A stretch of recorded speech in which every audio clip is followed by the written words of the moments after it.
কালকে হচ্ছে মোমো বানিয়েছিলাম, আপনাদের সঙ্গে শেয়ার করেছি লাল আটা দিয়ে মোমো। তো মোমোর যে পুরটা হয় না, সেটা হচ্ছে একটু বেশি করে বানিয়েছিলাম, আর সেগুলো হচ্ছে ডিপ ফ্রিজে বাটিতে করে রেখে দিয়েছি একদম ঠান্ডা করে। তারপরে তা ভাবলাম যে যখনই খেতে মন চাইবে একটু করে বের করবো, শুধু আটাটা মাখলেই হয়ে যাবে।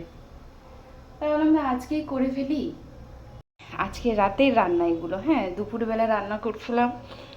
আজকে অল্পই রান্না হয়েছে দুপুরবেলা, যার জন্য রাতেরবেলা করতে হচ্ছে। ডিম আলুর তরকারি হচ্ছে, আর এখানে এই যে এইগুলো রেডি রয়েছে। তারপরে হচ্ছে এখানে মোমো, বললাম না যে আটা পুরটা রেখেছিলাম মোমো, সেটা দিয়ে হচ্ছে আটা ছিল অল্প, এই কয়টা মোমো করে দিয়েছি ওর জন্য। ও খেতে খুব ভালোবাসে, যার জন্য ভাবলাম যে না করে দিই। আর এখানে ডিমের হচ্ছে মশলাটা কষানো হচ্ছে।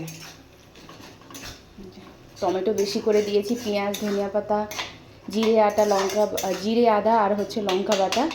এটাকে ভালো করে কষিয়ে নিই, তারপরে সেদ্ধ করে রাখা আলুটা দিয়ে তারপরে ডিমগুলো ছেড়ে দেবো। বাসনগুলো ছিল অনেকগুলো, জড়ো হয়ে গেছে, সব মেজে সাইড করলাম। এখন এই বেসিনটা পরিষ্কার করব, তারপরে হচ্ছে ভাতটা বসাবো।